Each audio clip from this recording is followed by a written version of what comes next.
Bonjour à tous, c'est Gilo pour la troisième partie de notre WUG sur les produits dérivés des youtubeurs pour vous présenter leurs BD et mangas.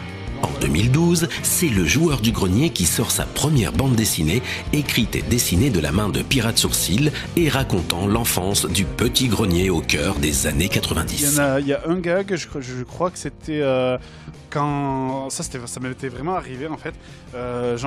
J'étais en train de jouer à un jeu, je sais plus du tout lequel c'est, j'étais en train de jouer à un jeu, mais j'étais en train de m'énerver, genre putain, vas-y et tout, j'en avais marre et tout, je criais, je balançais la manette, je hurlais et tout, j'en pouvais plus, j'étais en train de souffrir, mais vraiment de crier toutes mes forces. Et là, il y a ma mère qui arrive et qui fait ça va pas et tout, mais t'arrêtes de crier, tu fais chier quoi. Et elle me dit tu fais quoi et tout, je balance la manette et je fais je m'amuse. Depuis, 2 autres tomes sont sortis. Là en fait c'est notamment il parle de Jurassic Park et puis le petit clin d'œil à Denver qu'on voit là. Franchement c'était un de mes dessins animés préférés. À chaque fin d'album, en fait, vous avez le courrier des lecteurs avec des dessins, des questions, des remarques, etc. En plus, ils répondent aux questions, tout ça. Mais encore avant le JDG, c'est la web-série Noob qui avait été adaptée en BD. Fabien, ce qu'il a dit au début, c'est vrai, quand on a bien découvert la série, quand on a discuté avec les acteurs, tout ça, on s'est aperçu effectivement, on avait vraiment les mêmes délires. Que l'univers de la série, les blagues qu'il y a dedans, que ce soit les références ou la relation entre les persos, l'humour, les dialogues, tout ça, c'est le même humour qui nous fait rire avec Flo, c'est le genre de blague qu'on aime écrire. Et quand on a rencontré donc les acteurs, on s'est aperçu qu'on s'entendait vraiment bien dans la vie. Cette web-série MMORPG, qui en est aujourd'hui à 8 saisons, a été déclinée en série de 11 bandes dessinées depuis 2010. Noob est de retour pour une saison 8 explosive. Moi je m'éclate complètement, c'est-à-dire que je ne veux pas me dire, voilà, je fais la web-série, et puis je fais un repompé de la web-série en BD, et puis je vais étoffer le même contenu en roman. Non, c'est pas ça que je veux. C'est vraiment me dire, il y a la web-série, et puis dans la bande dessinée, on va mettre des dragons, des smoorbifs, le schéma est différent, par exemple le personnage qui part avec sa monture volante, et puis en fait qui se rend compte qu'il a pas la compétence du tout, et qui fait une chute de 50 mètres, et qui s'écrase en bas, avec une tronche pas possible parce qu'il est écrasé en bas. Voilà, ça c'est un truc qu'on peut pas faire dans la web-série, et on le fait dans la BD. En 2015, c'est Cyprien qui sort sa première BD. Ça s'appelle Roger et ses humains, j'ai inventé et écrit toute l'histoire. Mais pensez, il ne s'est pas mis en scène, mais raconte l'histoire du robot Roger. C'est l'histoire d'un jeune glandeur et de sa copine qui découvrent un robot chez eux, on sait pas d'où il vient, et ça va changer leur vie, ils vont vivre plein d'aventures ensemble. Et bien qu'il soit lui-même illustrateur, il a laissé le soin du dessin à Paca. Oui, on se connaît depuis 2009, en fait on s'est rendu compte qu'on connaissait nos tafs respectifs, parce qu'un jour j'avais commenté sur son émission du Rewind, et du coup il a fait genre « Eh mais putain, Paca regarde le Rewind !» Et moi je fais « Putain, mais Cyprien connaît Paca !» Et voilà. Et sinon, la collaboration s'est passée comme en 40. Mais avec moins de pastilles Vichy.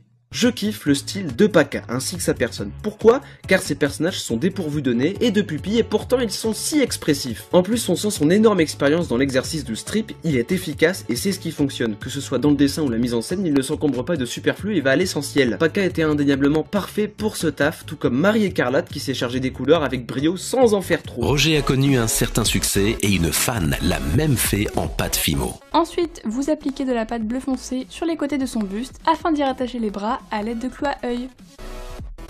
Et voilà, ce tuto est maintenant terminé, j'espère sincèrement qu'il vous aura plu. Il y a pas mal de temps, quand j'avais posté la photo de cette création sur Twitter, Cyprien m'avait répondu en disant que il trouvait ça génial et ça m'avait vraiment fait chaud au cœur. Dans l'épisode précédent, nous parlions d'Axolo et de ses divers livres, mais Patrick Beau a aussi réalisé 3 bandes dessinées en collaboration avec de nombreux artistes. Patrick Beau est une super chouette personne qui s'est fait plein de copains dessinateurs de blogs, et il a demandé à tous ses amis qui dessinent des blogs sur internet. Ce qui fait la force de ces livres, ce n'est pas de retrouver toutes ces histoires un petit peu folles, mais en fait, les dessinateurs qui peuplent ce livre, qui sont complètement différents du premier tome d'ailleurs. Parmi ces artistes talentueux se cachent quelques youtubeurs comme Adrien Méniel et David Mourier, tous 2 membres de Golden Moustache. Entrez, asseyez-vous. Tu vois à travers les murs? Ça veut dire que tu vois à travers mes vêtements. D'ailleurs, David Mourier a écrit sa propre BD, La Petite Mort. La Petite Mort, ça sort le 4 septembre. Le jeu vidéo sort en même temps d'ailleurs. Là en ce moment, je suis en train de tester les derniers niveaux du jeu et c'est trop bien. La préface d'Alexandras qui est Cette BD a aussi connu un très beau succès et remporte le prix du public de la Fnac. Allez voter pour la petite mort sur le concours BD Fnac. Votez pour la petite mort au concours BD de la Fnac. Mais quoi? C'est quoi la... Vote pour le concours BD Fnac pour la petite mort, parce que c'est bien. Si vous êtes quelqu'un de bien, allez voter pour la petite mort de David Mourier, l'excellent David Mourier. La petite mort. Non. Il faut voter pour la petite mort. Mais c'est pas bien la mort. Et un fan en a adapté quelques scènes en animation. Oh là là! Choupa-chou! Button it up!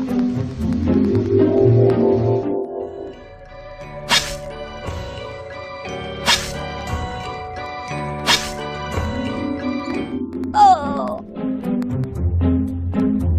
Il est cependant difficile de considérer les BD de Davy comme des produits dérivés de son statut de youtubeur, puisqu'il avait déjà sorti pas mal de bandes dessinées avant ça. Après 50 francs pour tout, j'ai fait Karate Boy avec Monsieur Poulpe et Philippe Briones au dessin.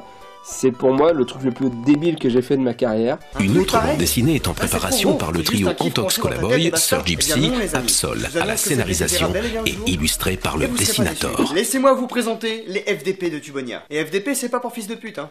Même si le surnom me va bien, c'est plutôt les forces de protection de Tubonia. Nous sommes donc les 3 personnages centraux dans l'histoire de cette BD qui est une métaphore de YouTube transposée dans un monde d'heroic fantasy nommé Tubonia. Vu que le monde de Tubonia est une métaphore de YouTube, vous y verrez des centaines de références, de clins d'œil et bien sûr plein de caméos de vidéastes transposés sous forme de personnages médiévals fantastiques. Julien, alias le dessinateur, nous a contacté en nous proposant de faire nos bannières YouTube. C'est pourquoi vous pouvez voir que nos bannières avec Absol et Antox sont les mêmes. Mais ambitieux comme jamais, il décida d'aller encore plus loin en nous proposant un projet bien plus important. L'idée de faire une BD avec nous 3 le tente bien. Et là, le rêve de gosse grandit dans ma tête.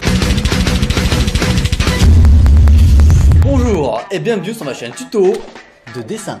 Tu veux savoir dessiner comme Michel-Ange? Tu veux apprendre à faire de la bande dessinée? Moi j'ai fait que ça en même temps. Est-ce que tu crois quoi? Qu'en regardant des vidéos sur internet, t'allais progresser comme ça? Genre t'es Néo dans Matrix quoi. Donc pour que ce projet se concrétise, il faudrait qu'on arrive à collecter près de 15 000 €. Quelques centimes près, ça va. Financé sur Ulule, ce projet a connu un succès impressionnant, atteignant leur objectif en moins de 48 heures et 500% en seulement une semaine. Également les amis, je vous parlais du carnet du citoyen. Pour faire simple, c'est le carnet que les viewers de Tubonia ont directement sur eux, et ça permet de marquer leur citoyenneté tubonienne auquel ils appartiennent. Pour être plus précis, vous aurez un petit carnet à l'effigie de la bande dessinée. C'est le carnet qu'ont les citoyens de Tubonia, et qui vous permettra de l'emmener directement avec vous pendant les conventions si vous voulez avoir des dédicaces des youtubeurs que vous aimez. Et plus ça montera, plus ils ajouteront des bonus comme les cartes de personnages inspirés de youtubeurs. Parlons des cartes collector. Comme vous avez pu le voir, chaque youtubeur a son personnage médiéval fantastique. L'idée nous est donc venue d'imprimer chacun de ces personnages sur une carte qui feront donc office de mini fanart. Et ce ne seront donc pas des cartes à jouer comme celles de Trash. Et la bonne nouvelle, c'est que vous pouvez les obtenir toutes gratuitement en même temps que la BD. Tout va dépendre du palier qu'on atteindra sur le projet Ulule. Le projet prend de plus en plus d'ampleur, et si le projet vous tente, vous pouvez encore y participer car Ulule sera le seul moyen de se procurer la BD. Et pour ceux qui commandent, il y a des cadeaux, c'est des cartes de personnages, et donc vous pouvez avoir ma carte, le Saint Douidoui, avec son fidèle cabot. En plus j'ai un petit personnage dedans, j'ai même une petite carte collector avec le grand maître otaku, c'est moi, hein, je te mets les images. Donc voilà, allez soutenir le projet sur Ulule, le lien dans la description. Chef Otaku, justement, parlons-en. Grand fan d'anime et de manga, c'est pourtant un comics qu'a écrit le chef. Dirty Cosmos est enfin sorti! Oui! Champagne! Bien qu'il soit aussi dessinateur, il ne l'a pas non plus dessiné lui-même.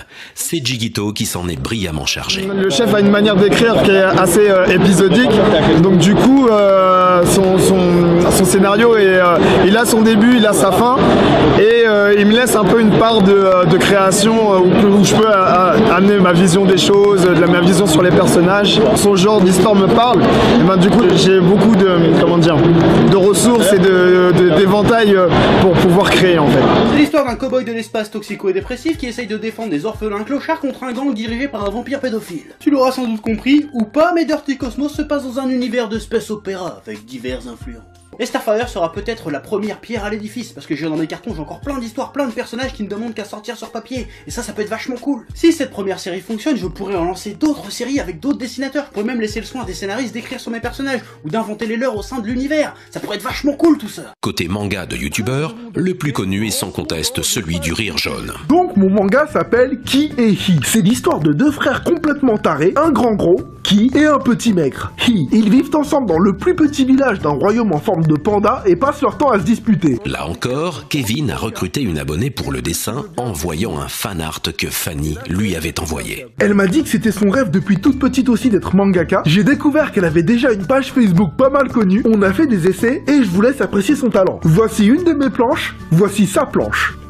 Voici une de mes planches, voici sa planche. Parti d'un défi ridicule sur Twitter, Ganesh a quant à lui écrit un manga improbable avec Jean-Luc Mélenchon qui fait du kung-fu. À la suite d'un tweet un peu rigolo et un petit peu dans l'idée d'un défi, un manga sur Jean-Luc Mélenchon qui fait du kung-fu. L'idée en fait c'est que les différents députés sont sur le point de voter une augmentation à hauteur de 500% de leur rémunération. Et du coup il vient et il leur pète la gueule. Parce qu'on me l'a à peine amené une fois, et le temps que je commence à regarder et tout, tu vois, je regarde autre chose, et les gens qui travaillent avec moi, bon, alors ils l'ont pris, attends, on va regarder, il a disparu, quoi. Oh, mais non, Akira Toriyama-san, je ne vais pas dessiner Dragon Ball Super, non. Non, Dragon Ball Diesel à la rigueur. D'autres youtubeurs moins connus et mangaka amateurs ont aussi écrit leur manga, mais n'ayant pas pu le publier sur papier, ils ont dû le faire sur le web. C'est le cas de Jérémy de la chaîne des débats scientifiques qui a écrit le manga Biohard. Jérémy Alvila, le personnage principal, désespéré par la vision d'un monde meurtri, décide de changer les choses. Étudiant brillant en microbiologie, plutôt solitaire mais très dévoué pour sa cause, placera toute son ingéniosité dans la création d'un agent infectieux contrôlable ayant pour seule vocation de réduire la population mondiale. Une histoire qui n'est pas sans rappeler le synopsis de Death Note, et si vous êtes curieux de savoir ce que ça peut donner, les auteurs ont besoin de vous pour pouvoir le terminer. J'ai lancé une campagne de financement participatif sur la plateforme Ulule, afin de permettre aux dessinateurs d'avoir des revenus qui lui permettront de dessiner la suite. D'Affaires est un youtubeur malentendant, fan de One Piece et mangaka amateur. C'est en remportant un concours qui a eu l'honneur d'être publié sur le site japonais de Shonen Jump avec son manga The Witcher in the City. Oui, sur le site, je peux plus. En avance, à côté de certains mangas comme les Dragon Ball. Ok, je vais vous présenter le résumé de mon manga One Shot.